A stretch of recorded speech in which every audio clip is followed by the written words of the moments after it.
Joining us this morning is labor law expert Ireoluwa Oguntoashe. Good morning and thanks for joining us. Yes, good morning and thanks for having me. I hope you bought your salary because I'm ready to buy mine. I mean, if you hear the price of salary or ram these days, I think everyone is probably going to use chicken this salary. Even chicken is very expensive. Oh, it is. Okay. We're going vegan this time.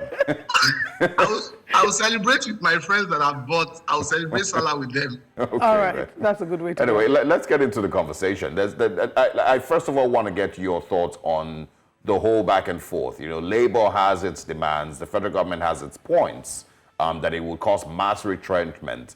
Organized private sector also, you know, might be arguing seemingly in favor, you know, alongside the federal government. What's your view on these arguments? Well, my humble view is that at a particular point in time during this dispute, parties must be able to find a point of resolution, a point of mediation, or a point of conciliation, as the case may be. Because the purpose of trade disputes is we would all come together to find a point, you know, whereby the dispute can be resolved. At this juncture, I would like to appeal to Labour to also approach it with the mind of settlement. You know, while I also appeal to the federal government to approach this with the mind of settlement. They must create equality, you know, in bargaining. There is something that is called equality in collective bargaining. It is an imaginary table whereby Labour is sitting on one side, the federal government is sitting on the other side, the organized private sector is also sitting on the other side. Now, it should be assumed that all of them are equal, that is, there is equality. And as such, this will enable and engender them to be able to sit at the table, you know, to resolve this. The reason I'm saying this is because, you know, on one hand, this thing, I'm saying it as a game of parts also, you know, so to speak. One person may be thinking, or one party, so to speak, may be thinking that, well, I'm more powerful than you. But in this situation, you know, when two elephants fight or when three elephants fight, the grass would definitely suffer.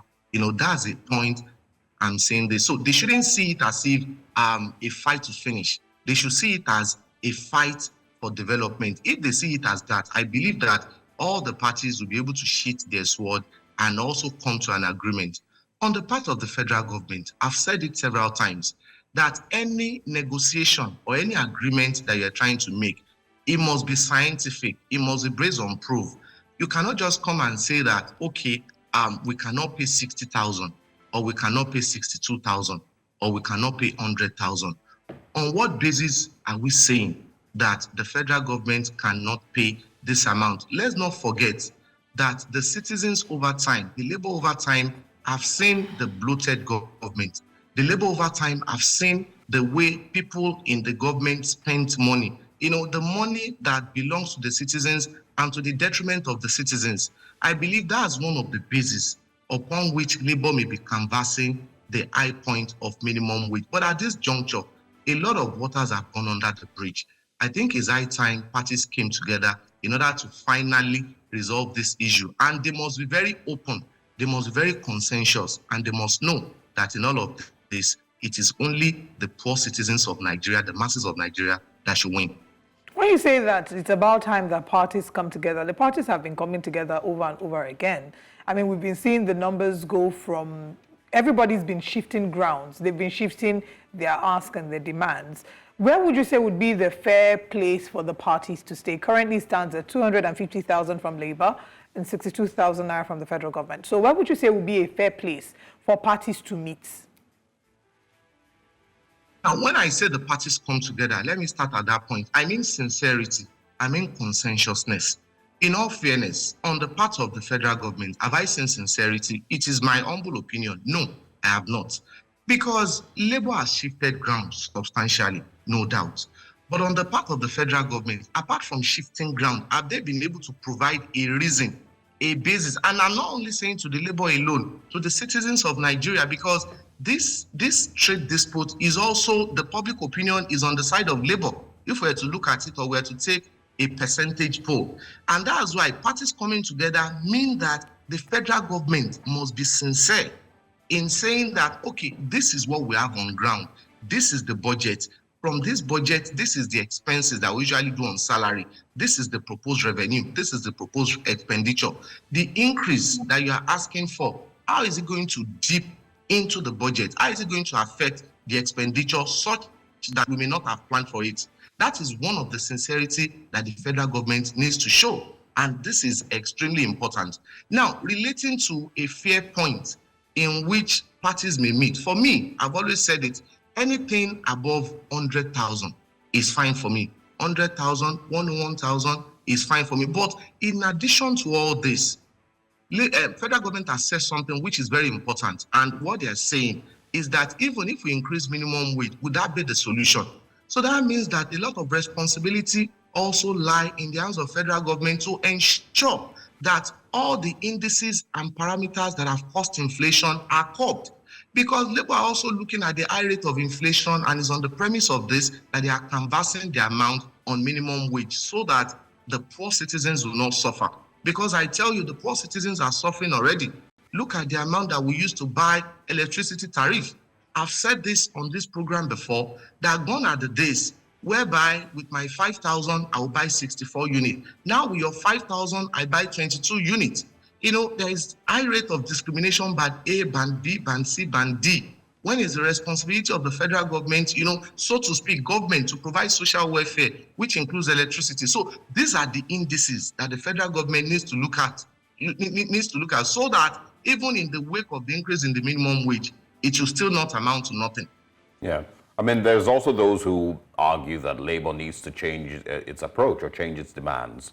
That instead of asking for an increase in minimum wage, they maybe should be making demands that the federal government does all it can do to reduce the cost of living, reduce inflation, reduce the price of electricity, reduce the price of petrol, reduce the price of foodstuffs in the market and all of that. That maybe would make things a lot easier for Nigerians, and we wouldn't need to continue to demand an increment in minimum wage. Because unfortunately, if you look at Nigeria's economic trajectory since 2015, everything just keeps going up. There's never been a time when we've had a reduction in inflation, back to back for a 6-month period.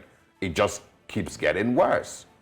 Maybe, of course, when governments come into power saying they want to continue where this person stopped, it just keeps getting worse. So instead of making the demand to increase the minimum wage from 100,000, in a couple of months, they might ask for 180,000. Should Labour then be making demands to reduce the cost of living instead? Yes, I agree with you. Labour should make demands to reduce the cost of living. But to what extent would they be able to achieve it? I mean the federal government. And within what period of time would they be able to achieve it? I'm saying this because if we look at the situation that the citizens are now, I'm part of the citizens, you are part of the citizens. People are at their lowest ebb. There is increase in the wave of crime as a result of all this. People are at their lowest ebb. So when you look at this, there must be something that will come into cushion. Now, there has also been a distrust. I also want us to look at it from that perspective. Before all this inflation started, when subsidy was removed, the promise was that there will be palliatives. Have you seen the palliatives? No. Have you seen all the things that the federal government and the state government promised that they would do, apart from the minimum wage demand, the minimum wage access of 35,000, so to speak? Apart from that, we've not seen any other thing. I think that's the angle in which Labour and Nigerians are also looking at it. I agree totally that Labour should also canvass for the parameters that have increased inflation to be reduced. But in addition, what the citizens of Nigeria are yearning for is just a quick response, a response in such a way that it will, in a little effect, cushion the rate of inflation and also give them a sort of soft landing. Have they been able to get that? I don't think so. Again, I said, this is my personal opinion. I don't think so. So in as much as Labour is canvassing that, there is something that is called development administration.